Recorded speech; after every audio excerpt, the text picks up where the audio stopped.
Ao longo da história da humanidade, nós tivemos ascensão e queda de grandes imperadores. E no vídeo de hoje, nós vamos trazer sobre um ditador muito famoso e muito conhecido por ter lutado na Segunda Guerra Mundial, por suas medidas um tanto quanto questionáveis na história e pela morte de milhões de pessoas, Joseph Stalin. Então, quem puder deixar o like, se inscrever, eu agradeço muito e bora pro vídeo. Joseph Stalin foi um político revolucionário comunista e ditador antifascista. Ele governou a União das Repúblicas Soviéticas e definiu os rumos do país de 1922 até a sua morte. Joseph Vissarionovich, mais conhecido como Stalin, que significa Homem de Aço em russo, nasceu em uma pequena cidade georgiana chamada Gori, em 18 de dezembro de 1879. De família pobre, era filho do sapateiro Bessarion Djugashvili e da costureira Ketevan Geladez. Stalin estudou por um tempo no colégio religioso de Tiflis, no entanto foi expulso por difundir o marxismo. De fato, em 1901, que sua carreira revolucionária teve uma reviravolta. Neste ano, ele tenta se eleger sem sucesso a líder do Partido Comunista, sendo este o Partido Operário Social Democrata Russo, POSDR. Termina sendo expulso pelos mencheviques, minoria em russo. Isso o leva a agir no anonimato, fomentando greves operárias e a se aproximar dos revolucionários bolcheviques, que significa maioria em russo. Stalin é preso e fugiu diversas vezes entre 1902 e 1913, o que levantou desconfianças de que seria agente secreto do regime czarista. Em 1903, Stalin se casa com Ekaterina Svandidze, com quem teve um filho chamado Yakov Djugashvili. Com a morte de sua esposa, em 1907, ele se casa pela segunda vez com Nadezhda Aliuyeva, com quem terá o casal de filhos Vasily Djugashvili e Svetlana Aliueva. Entre 1913 e 1917, Stalin foi editor do jornal partidário O Pravda, que significa a verdade, organizado por Leon Trotsky. Com o sucesso da Revolução Russa em 1917, o Homem de Aço é eleito secretário-geral do Comitê Central em 1922, dando início à sua ascensão ao poder. Suas ações após este evento foram duramente criticadas pelo líder revolucionário Lenin, o qual deixou sua insatisfação numa carta póstuma, chamada O Testamento de Lenin. Esta missiva foi suprimida pelos stalinistas após sua morte, em 21 de janeiro de 1924, quando se iniciou uma luta pelo poder entre os partidários Leon Trotsky e de Stalin. A disputa terminou com o exílio de Trotsky e seu posterior assassinato em 21 de agosto de 1940. Joseph Vissarionovich Stalin morre em Moscou no dia 5 de março de 1953, após uma forte hemorragia cerebral. Seu corpo foi embalsamado e se encontra exposto no mausoléu na Praça Vermelha em Moscou. Como foi o governo de Stalin? Stalin se caracterizou pela centralização política e a eliminação de pessoas que discordavam dos métodos implantados. Mais do que o socialismo, podemos afirmar que estava sendo implantado o stalinismo na União Soviética. Por conseguinte, em 1928, tem o início do Programa de Industrialização Intensiva e Coletivização da Agricultura Soviética. Este projeto provocou uma disruptura agrícola, causando uma onda de fome que ceifou pelo menos 4 milhões de vidas. A partir da década de 1930, estabeleceu definitivamente seu poder pessoal com o culto à sua imagem e pelo expurgo de seus opositores, sendo eles reais ou não. Estes eram deportados para o exílio ou aprisionados em campos de trabalhos forçados na Sibéria, sob a acusação de serem inimigos do povo soviético. Igualmente, mandava-os para prisões, conhecidas como Gulag, que se encontravam espalhadas por todo o território soviético. Entre 1934 e 1938, essa perseguição se intensificou ainda mais com a condenação dos contra-revolucionários em 1937 e 1938. Da mesma forma, em face da recusa dos líderes do bloco capitalista em se aproximar do regime socialista, o que deixou a União Soviética totalmente isolada economicamente. A União Soviética comandada por Stalin na Segunda Guerra Mundial. Também, para se prevenir contra um ataque dos alemães, Stalin aceita estabelecer um pacto de não agressão. Neste pacto estava garantida ainda a divisão do território polonês entre os signatários, e este seria um fato que levaria ao início da Segunda Guerra. Este pacto durou até 1941, quando a União Soviética é invadida pelas forças alemãs. Os soviéticos se aliam ao Reino Unido e aos Estados Unidos para vencer os nazistas. Dentre as mais sangrentas batalhas ocorridas em território soviético está a Batalha de Stalingrado, que resultou na morte de milhões de soldados alemães e também de milhões de soldados soviéticos. Com a vitória dos aliados e da União Soviética na Segunda Guerra Mundial sobre os nazistas, o regime stalinista irá manter sob influência os territórios que ajudou a libertar. Assim sendo, a Polônia, Tchecoslováquia, Bulgária, Hungria, Romênia, Alemanha Oriental são alinhados ao bloco socialista. A tensão entre os dois blocos econômicos políticos, capitalistas e socialistas, inicia a Guerra Fria entre os Estados Unidos da América, líder do bloco capitalista, e a União Soviética. A morte de Stalin. Em 1956, após a posse de Nikita Khrushchev, que denunciou as atrocidades e desvios do stalinismo, tem início o processo de desestalinização. Na prática, significou o fim da repressão policial em massa pelo regime soviético. Durante seu governo, o líder socialista estabeleceu um conjunto de medidas para a centralização da economia. Além disso, inaugurou um período de industrialização e coletivização dos meios de produção. Também promoveu o desenvolvimento da indústria de base e derrotou a Alemanha nazista. Nem todas suas medidas, porém, foram bem-sucedidas. A coletivização do campo, as prisões e assassinatos políticos teriam deixado entre 10 a 20 milhões de pessoas mortas, sendo este apenas um número estimado, podendo ser, inclusive, muito maior. Agradeço a todo mundo que assistiu até aqui. Esse foi um resuminho bem resumido sobre como foi a vida de Stalin, sobre as participações de Stalin. Na descrição eu vou deixar um vídeo que a gente falou sobre o Holodomor, que foi um genocídio feito por Stalin na Ucrânia. E com o tempo eu pretendo trazer de forma mais específica determinados assuntos, porque senão esse vídeo iria ficar muito longo.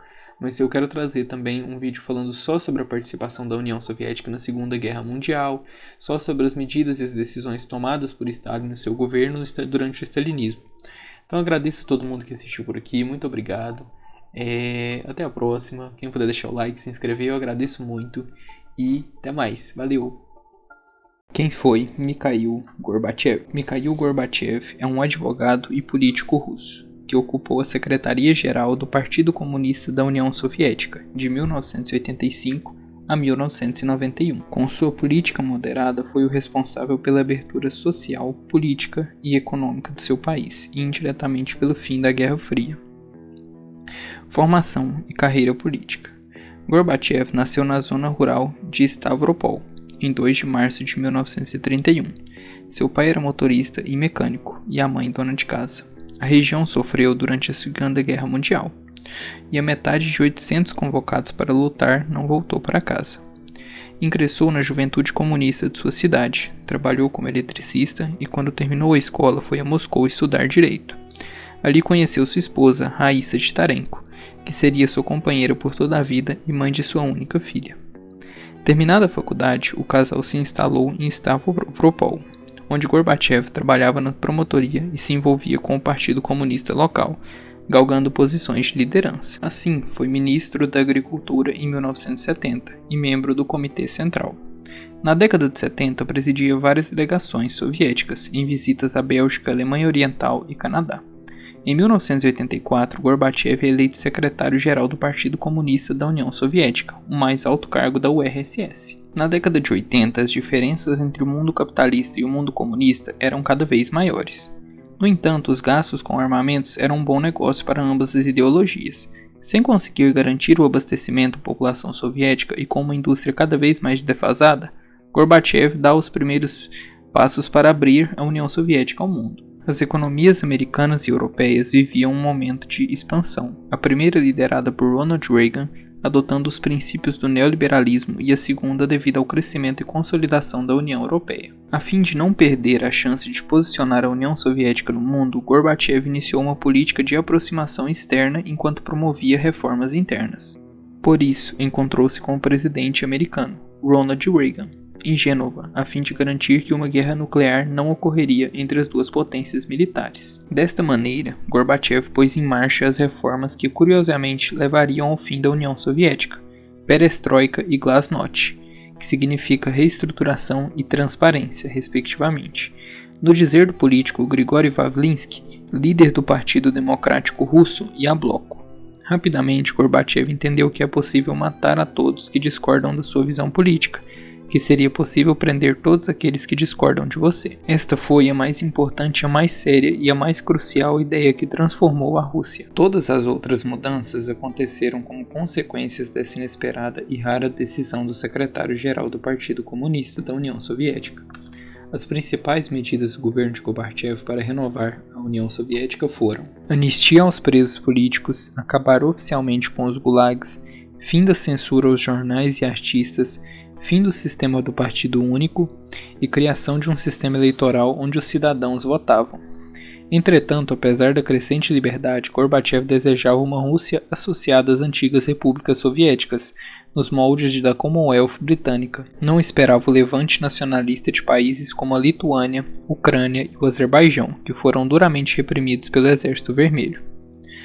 Criticado tanto pelos comunistas e como por aqueles que apoiavam as reformas, Gorbachev se vê isolado politicamente.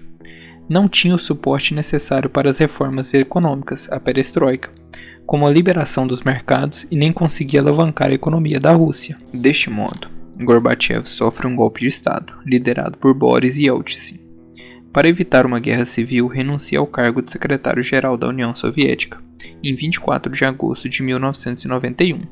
Atualmente, Gorbachev é um crítico da política do presidente russo Vladimir Putin. E por fim, vamos trazer algumas curiosidades sobre Mikhail Gorbachev. Gorbachev recebeu o Prêmio Nobel da Paz em 1990, devido aos seus esforços para acabar com as armas nucleares. Criou a Fundação Mikhail Gorbachev em 1992 e a Cruz Verde Internacional em 1993. Se para o Ocidente ele é considerado um herói, na Rússia ele é visto com reticências, devido à crise econômica que seguiu seu governo. Em 1996 tentou se eleger presidente da Rússia, mas obteve menos de 1% dos votos. E por fim, em 1997 participou de um comercial para a cadeia de alimentação Pizza Hut, onde duas gerações discutem o legado de Gorbachev na Rússia. Valeu! Quem puder deixar o like, agradeço. Quem puder se inscrever, agradeço demais. Aquele abraço, amo todos vocês. É nóis. Falou!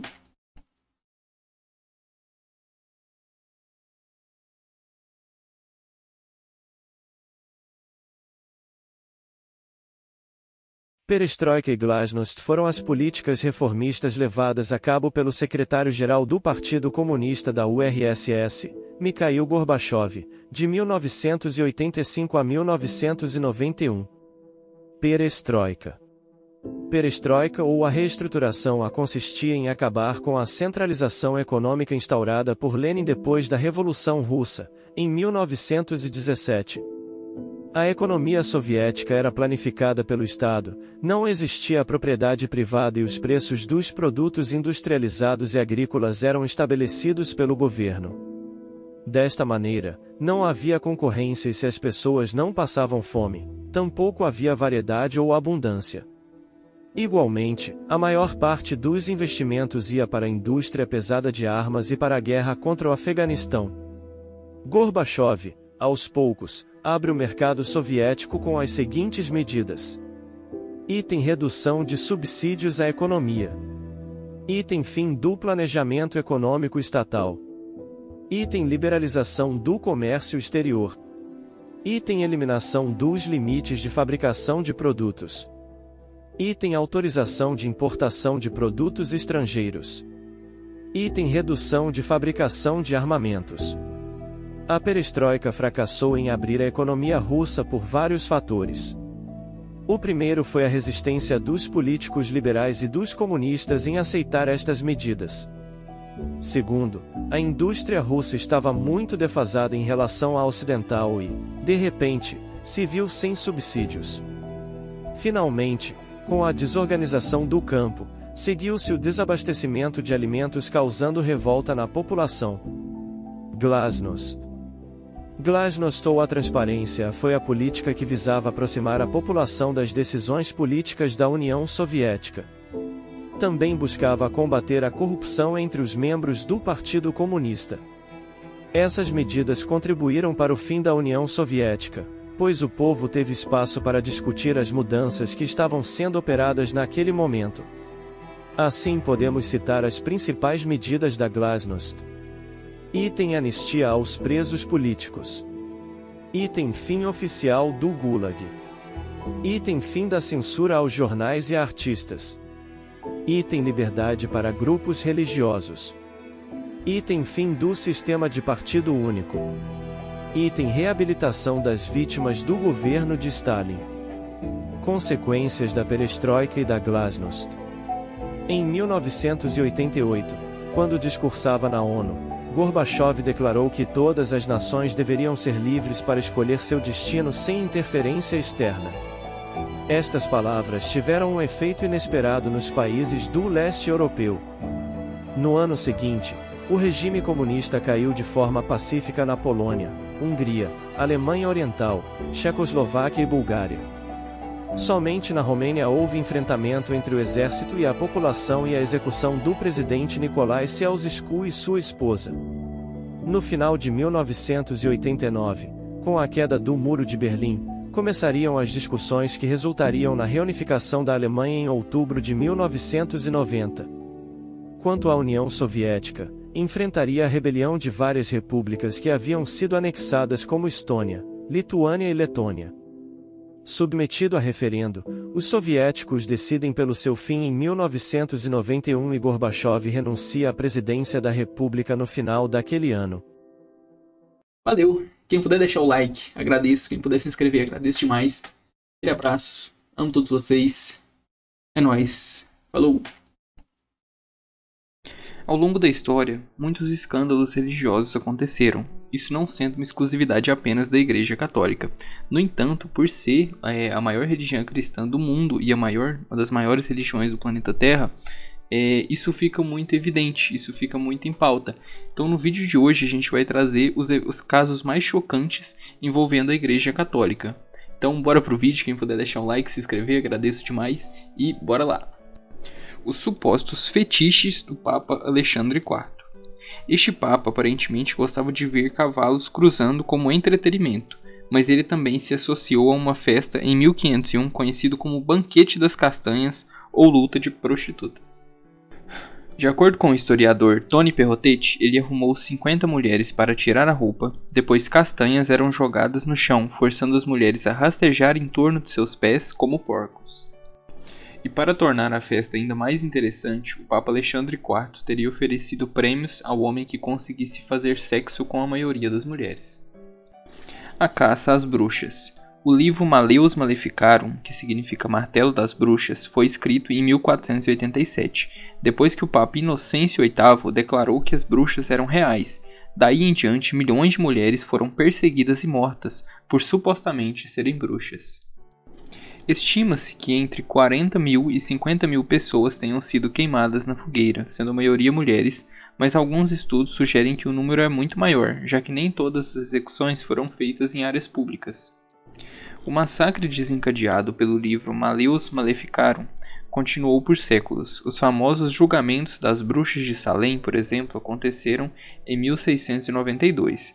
Alguns documentos apontam que para 1793 como a última execução registrada que ocorreu na Polônia, mas a caça às bruxas ainda é muito real em algumas partes do mundo, particularmente em alguns países africanos.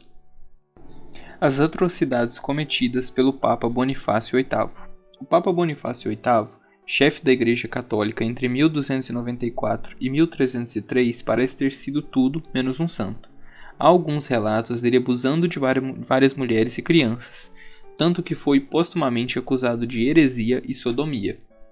Graças às suas atitudes, ele é retratado no livro Inferno de Dante, como digno de pertencer a este lugar, sem mencionar que ele demoliu toda a cidade de Palestrina, na Itália, matando cerca de 6.000 pessoas. A perseguição aos muçulmanos por 300 anos. As cruzadas duraram de 1095 a 1291. A ideia original era tomar Jerusalém do domínio islâmico, o que praticamente acabou por se transformar num banho de sangue por 300 anos. Estima-se que a jornada de horror em direção à Terra Santa tirou aproximadamente 1.700.000 vidas. Mas não foram apenas os muçulmanos que foram mortos a serviço da Igreja Católica. Acredita-se que apenas 1 em cada 20 cavaleiros das cruzadas realmente sobreviveu para ver Jerusalém. livrando-se dos Cavaleiros Templários, que inclusive já tem vídeo aqui no canal. A Ordem Militar Católica, fundada em 1118, foi fundamental durante as Cruzadas e, de fato, em servir a Igreja. Mas o rei Filipe IV da França pressionou a Igreja Católica para se livrar dos Cavaleiros Templários, por causa de dívidas que ele tinha com a Ordem. Em 1307, o Papa Clemente V começou a perseguir os Templários. Em 1312, ele tinha confissões de heresia suficientes para dissolver a Ordem. Muitos foram então queimados na fogueira. Prender Galileu Galilei por causa da ciência. Galileu Galilei sugeriu que a Terra se move ao redor do Sol e que a estrela era o centro do universo. Ele foi então preso por heresia, denunciado por suas crenças e ficou preso até a sua morte. Papa Pio XII e o Holocausto. Por muitos anos, o Papa Pio XII foi acusado de ignorar relatos de testemunhas oculares das execuções em massa de judeus pelos nazistas. Embora tenham havido alegações contraditórias, novas evidências reveladas em 2020 pelo Vaticano sugerem que em setembro de 1942, o assistente do Papa recebeu uma testemunha ocular que viu judeus sendo perseguidos em Varsóvia. Em um mês, em agosto de 1942, o arcebispo ucraniano Andrzej Spetchetsky também disse ao Vaticano que os judeus estavam sendo perseguidos no gueto de Lvov. Levar John Wycliffe 43 anos após a sua morte para a fogueira. Contribuinte do protestantismo, Wycliffe acreditava que a Igreja Católica deveria desistir de suas posses. Ele também estava envolvido na primeira tradução em inglês da Bíblia. Em 1415, 31 anos após a sua morte, Wycliffe foi declarado um herege. Durante um período de 12 anos, os livros de Wycliffe foram queimados e seu corpo foi exumado. Joana d'Arc em chamas na fogueira. Ela morreu por se vestir como um homem. Sim, a famosa heroína francesa ajudou a lutar contra os ingleses fora do país, mas ela também foi perseguida pela Igreja Católica. A jovem de 19 anos acabou sendo julgada pela Igreja e acusada de mais de 70 crimes, incluindo de usar roupas masculinas, sendo Joana d'Arc foi queimada na fogueira em 1431, só para ser considerada mártir alguns anos depois e canonizada em 1920 pela mesma igreja que a matou. A igreja era paga para absolver pecados. O conceito de indulgência existe há muito tempo na igreja. No entanto, indulgência é uma remissão perante Deus da punição temporal devido a pecados cuja culpa já foi perdoada. Durante o governo de Papa Leão X, era prática comum as pessoas pagarem para que seus pecados fossem absolvidos. Alguns foram tão longe que vendiam absolvição para pecados futuros. Essa foi uma das razões pela quais Martim Lutero começou a Reforma Protestante. Assassinar um pensador por desafiar a Igreja. O teólogo tcheco e filósofo Jan Hus tinha essa ideia maluca de que, como a Igreja era dirigida por humanos, era inerente à falha. A Igreja Católica não era fã de críticos, então em 1415 eles prenderam Hus, o acusaram de heresia e o levaram para a fogueira. E por fim e último, matar William Tyndale por fazer uma Bíblia para as massas. O estudioso inglês foi queimado na fogueira pela Igreja por traduzir a Bíblia para o inglês, para que todos pudessem lê-la. Desnecessário dizer que a Igreja Católica não gostou nada da ideia de uma Bíblia vernacular sendo distribuída entre os leigos. Tyndale e cópias de livros foram queimados. Então essas foram as curiosidades envolvendo a Igreja Católica, e as curiosidades assim sobre os fatos mais chocantes. Agradeço a todo mundo que assistiu o vídeo. Quem puder deixar o like, se inscrever, eu agradeço demais. Obrigado a todo mundo, desculpa o cachorro latindo, o barulho aí de fundo, hoje o dia tá um pouquinho complicado. Valeu, até a próxima, é nóis. Bom dia, boa tarde, boa noite, professor Paulo Ricardo aqui. E hoje eu tô para trazer mais um vídeo no formato do último, que no vídeo passado a gente falou sobre as doenças dos piores ditadores da história. E hoje eu quero trazer um vídeo falando sobre fatos históricos que são absurdos, que aconteceram, que hoje em dia são considerados absurdos. Então, quem puder deixar o like, eu agradeço demais. Quem puder se inscrever, eu agradeço muito. Vou deixar também o vídeo passado para quem não viu ainda na descrição para poder ver. E bora pro vídeo então, beleza? Então bora lá. Todo mundo sabe que antigamente o conhecimento tecnológico, científico, filosófico ainda não era tão desenvolvido, principalmente o conhecimento científico. Então, certas drogas, certas doenças, certas coisas eram tratadas de forma um tanto quanto alternativas. Peço desculpas pela moto, se vocês ouvirem ela passar aí fazendo discurso de ódio. E um dos fatos absurdos da história foi que a heroína foi usada para tratar tosse infantil. Na década de 1890, a heroína foi comercializada pela empresa farmacêutica alemã Bayer, que é muito famosa até hoje, muito rica, como um remédio para tosse de crianças.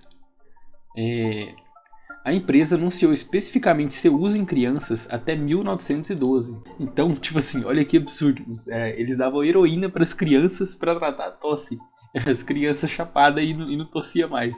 Olha que absurdo. Isso assim, a gente ri e tal, fala que é um fato muito absurdo, mas também os efeitos colaterais que isso gerava para as crianças era extremamente devastador, já era de se esperar, né? E tendo como próximo fato histórico que a gente traz para o vídeo, são os garfos hereges. Na Itália, no século VI, garfos eram na verdade considerados sacrilégios.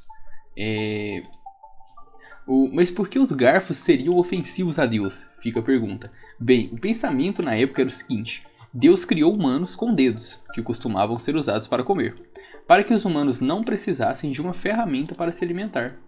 Olha só, essa era a justificativa da igreja porque não deveríamos usar garfos. Então, pra gente ver os absurdos que a igreja também fez na história, né? E questão da manipulação que ela fazia e da influência, porque se a igreja considerava sacrilégio o uso de garfos, quando eu tava pesquisando eu até pensei que poderia ser porque eles falam que o Lúcifer e tal usa um tridente, que também, na minha opinião, é muito errado. Nessa questão do Lúcifer usar um tridente e tal é uma questão de falar da cultura de outros países, na verdade. Por exemplo, os gregos, Poseidon usava um tridente. Então eles tentavam passar essa questão do tridente a Lúcifer para as pessoas odiarem aquilo. Odiar, por exemplo, a religião grega, essas coisas, os mitos gregos e tal. Mas para você ver que absurdo que certas coisas que a igreja fazia. E trazendo mais um fato absurdo, também relacionado à Igreja Católica, a gente pode falar sobre o Papa Gregório IX, que disse que gatos eram considerados malignos. Em 1232, o Papa Gregório IX escreveu uma carta chamada Vox in Rama, Voz em Rama, ao rei da Alemanha, expressando suas preocupações sobre bruxas alemãs, cujos rituais incluíam gatos. Depois dessa carta, os animais passaram a ser perseguidos e assassinados em massa.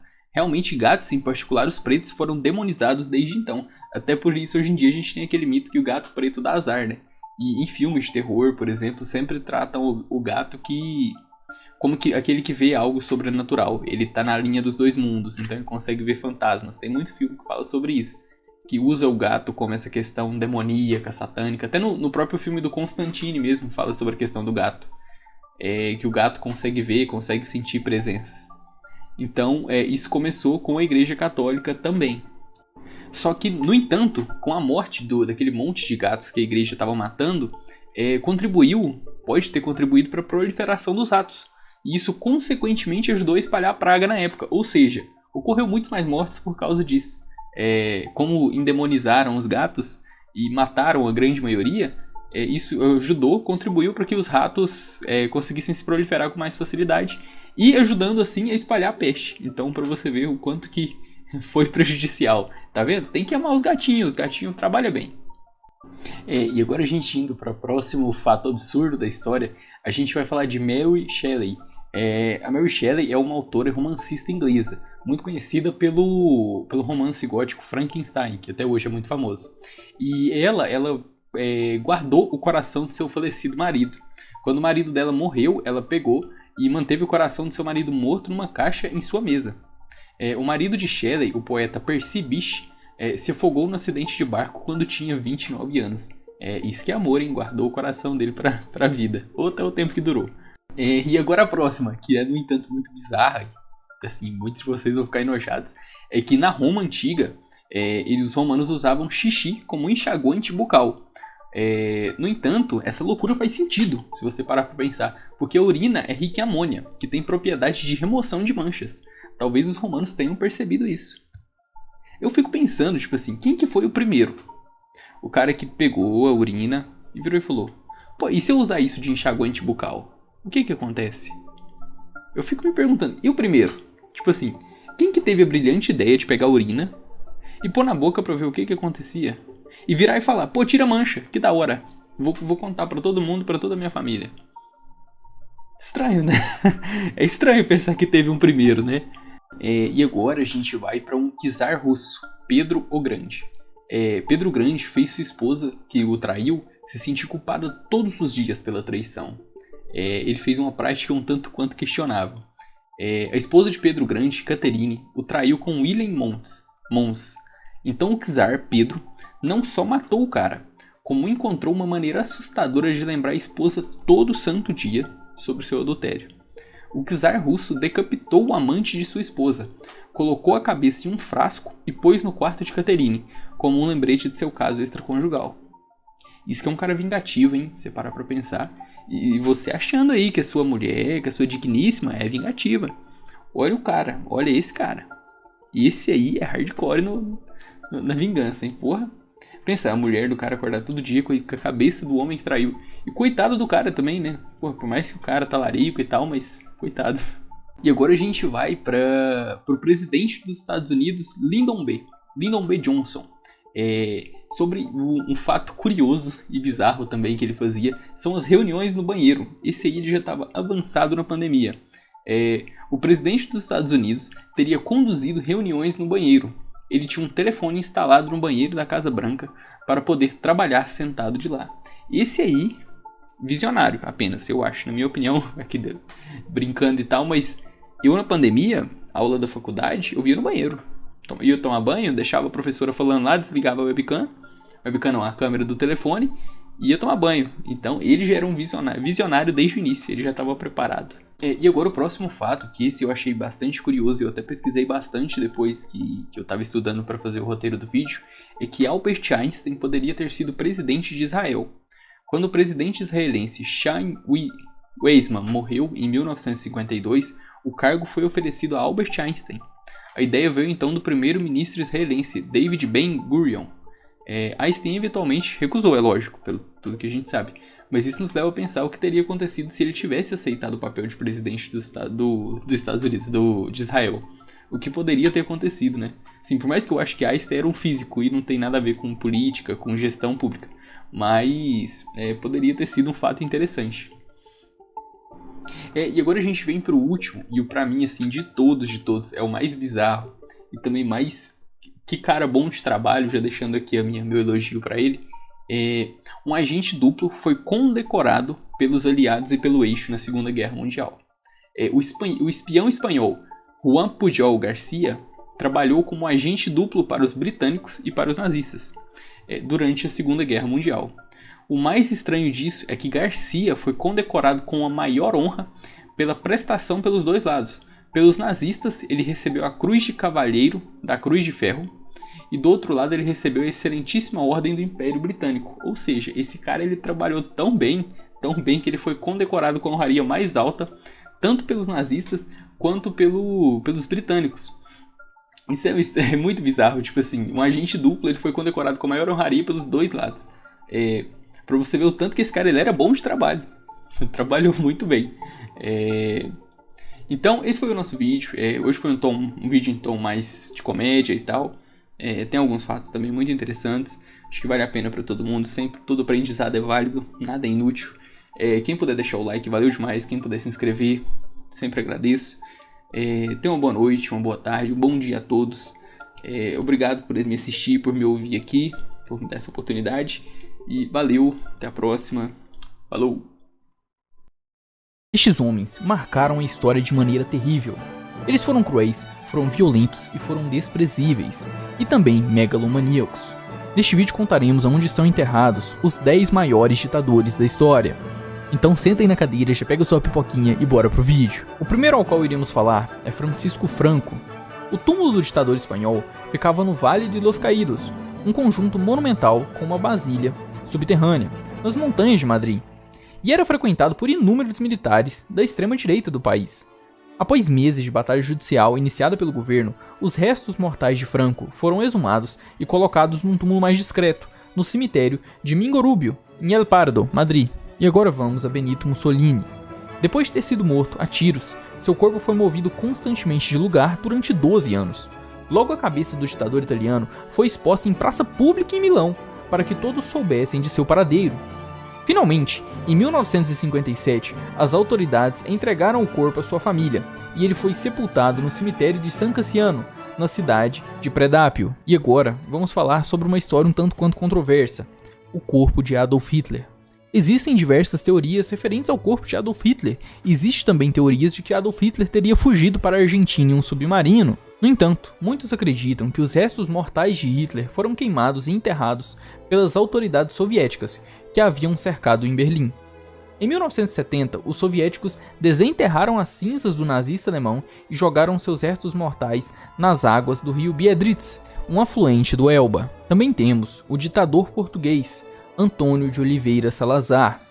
O ditador morreu em 1970 devido a vários problemas de saúde e está enterrado ao lado dos seus pais no cemitério de Vimeiro. E agora vamos para a Rússia. Lenin, o líder da Evolução Soviética, tem sua múmia que ainda está na Praça Vermelha de Moscou. Como Lenin faz parte da história russa, seus restos mortais provavelmente sempre ficarão por lá. Já Joseph Stalin, seu corpo também permaneceu por muitos anos na Praça Vermelha, em Moscou. Entretanto, no início dos anos 60, sua popularidade diminuiu e as autoridades decidiram afastá-lo de Lenin. O corpo de Stalin foi transportado para a necrópole do Kremlin, no centro de Moscou. E agora vamos a um dos grandes ditadores chineses, Mao Tse-tung. O corpo do líder da Revolução Chinesa está no Salão e Memorial do Presidente Mao, popularmente conhecido como Mausoléu de Mao Tse-tung, na Praça da Paz Celestial em Pequim. E agora vamos para Cuba, onde muitos não o consideram um ditador. No entanto, aqui na nossa lista ele irá entrar: Fidel Castro. O líder da Revolução Cubana está enterrado no cemitério de Santa Ifigênia, em Santiago de Cuba, desde 2016. E bem, essa foi a nossa lista de onde estão enterrados alguns dos maiores ditadores da história. Espero que vocês tenham gostado do vídeo. Não esqueça de se inscrever e deixar o like.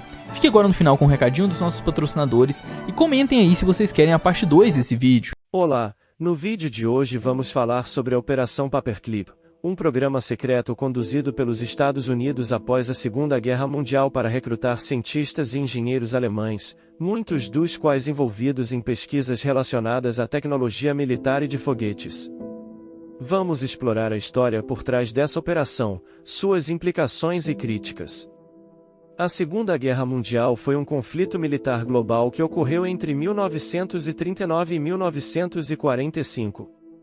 Foi o conflito mais amplo da história da humanidade, envolvendo a maioria das nações do mundo, incluindo todas as grandes potências, organizadas em duas alianças militares opostas, os aliados e as potências do eixo. O conflito resultou em milhões de mortes e grande destruição em todo o mundo. No final da guerra, os aliados estavam em posição de derrotar o eixo e começaram a planejar o futuro da Alemanha e seus cientistas. É nesse contexto que surge a Operação Paperclip. A Operação Paperclip foi uma operação secreta do governo dos Estados Unidos que ocorreu após o final da Segunda Guerra Mundial. Seu objetivo era recrutar cientistas, engenheiros e especialistas em tecnologia da Alemanha nazista para trabalhar para o governo americano. A operação começou em 1945, pouco depois da rendição da Alemanha, quando os Estados Unidos enviaram equipes de inteligência para a Alemanha para procurar e recrutar cientistas e outros especialistas em tecnologia. Esses indivíduos eram então levados para os Estados Unidos sob a condição de que não seriam julgados por crimes de guerra.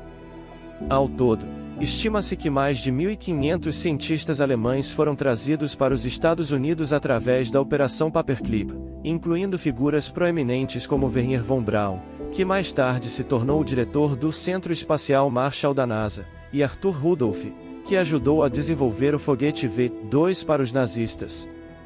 Embora a Operação Paperclip tenha sido mantida em segredo por muitos anos, eventualmente tornou-se amplamente conhecida, e muitas pessoas criticaram a operação por permitir que os Estados Unidos recrutassem cientistas que haviam trabalhado para o regime nazista, muitos dos quais haviam cometido crimes de guerra. Os cientistas recrutados pela Operação Paperclip foram responsáveis por pesquisas que tiveram um impacto significativo na Guerra Fria. Alguns dos principais projetos que eles desenvolveram incluem: desenvolvimento de mísseis balísticos. Cientistas alemães foram fundamentais no desenvolvimento dos primeiros mísseis balísticos dos Estados Unidos, incluindo o Redstone, que foi utilizado para lançar o primeiro astronauta americano ao espaço. Pesquisa em armas químicas. Alguns dos cientistas envolvidos na Operação Paperclip tinham experiência em pesquisa com armas químicas. Eles foram recrutados para trabalhar em projetos relacionados a esse tipo de arma, incluindo o desenvolvimento do gás nervoso VX.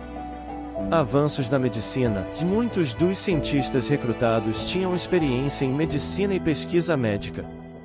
Eles foram responsáveis por desenvolver novas técnicas de cirurgia, medicamentos e tecnologias médicas, incluindo o primeiro aparelho de ressonância magnética. Desenvolvimento de aeronaves. Cientistas alemães foram recrutados para trabalhar em projetos de desenvolvimento de aeronaves, incluindo o avião a jato F-86 Sabre. Essas pesquisas e desenvolvimentos tiveram um impacto significativo na Guerra Fria, ajudando os Estados Unidos a se tornarem líderes em tecnologia militar e a manter sua posição como superpotência mundial. No entanto, também levantaram questões éticas sobre a Operação Paperclip e a contratação de cientistas que haviam trabalhado para o regime nazista durante a Segunda Guerra Mundial. A Operação Paperclip tem sido amplamente criticada por suas implicações éticas e morais. Ao recrutar cientistas nazistas, muitos dos quais foram responsáveis por crimes de guerra e crimes contra a humanidade, os Estados Unidos foram acusados de dar as costas aos valores democráticos pelos quais lutaram na Segunda Guerra Mundial.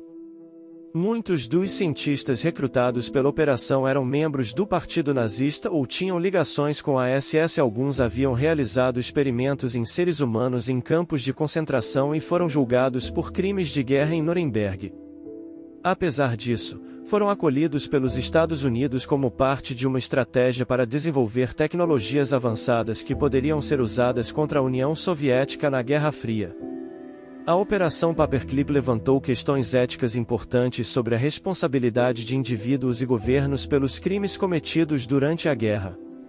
Muitos argumentam que os cientistas deveriam ter sido julgados por seus crimes em vez de serem acolhidos pelos Estados Unidos.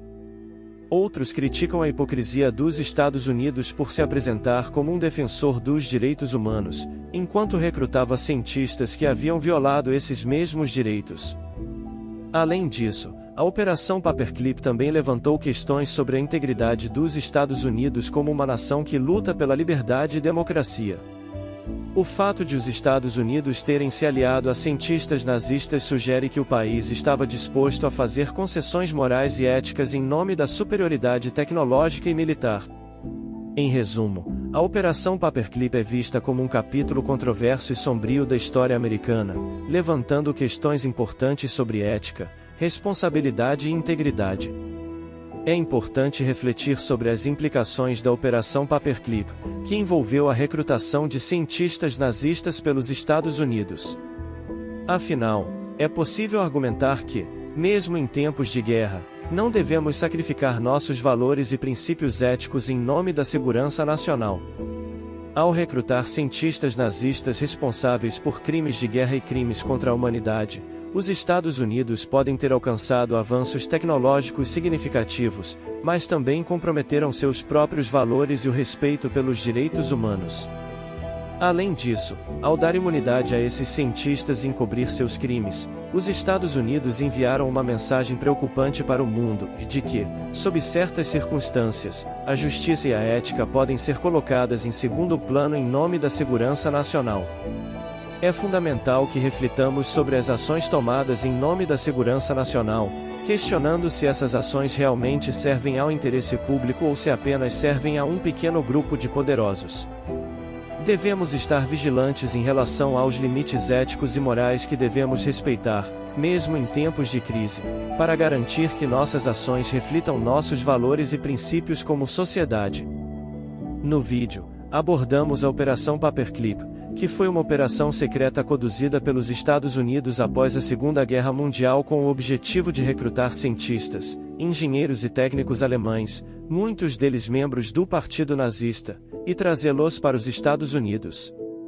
A operação teve como objetivo garantir que os Estados Unidos tivessem acesso ao conhecimento e tecnologia avançada que os cientistas alemães possuíam, e impedir que essa expertise fosse adquirida pela União Soviética. Ao longo do vídeo, foram apresentados detalhes sobre a Operação Paperclip, como ela foi criada e quais eram seus objetivos.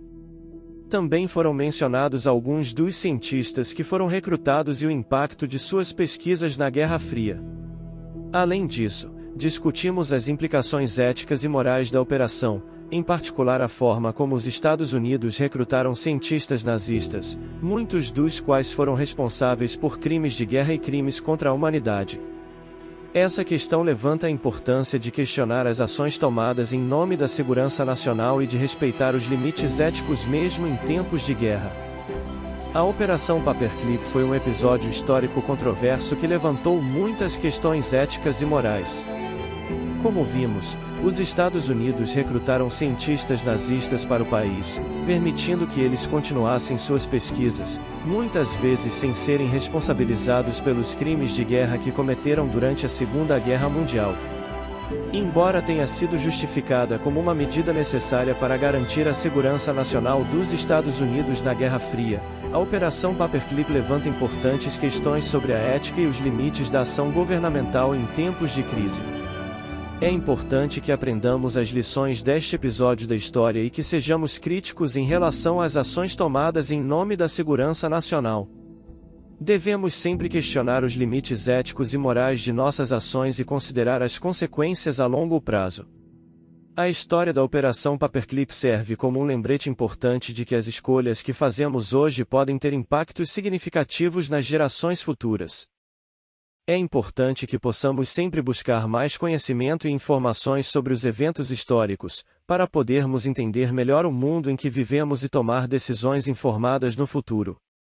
A Operação Paperclip é um exemplo de como a busca por segurança nacional pode levar a ações ética e moralmente questionáveis, e devemos sempre lembrar que é preciso respeitar certos limites mesmo em tempos de guerra. Convido a todos os espectadores a continuarem pesquisando sobre a Operação Paperclip e outros eventos históricos importantes, e a refletir sobre as consequências de nossas ações em busca de um futuro mais justo e ético. Valeu! Quem puder deixar o like, agradeço. Quem puder se inscrever, agradeço demais. Aquele abraço. Amo todos vocês. É nóis. Falou!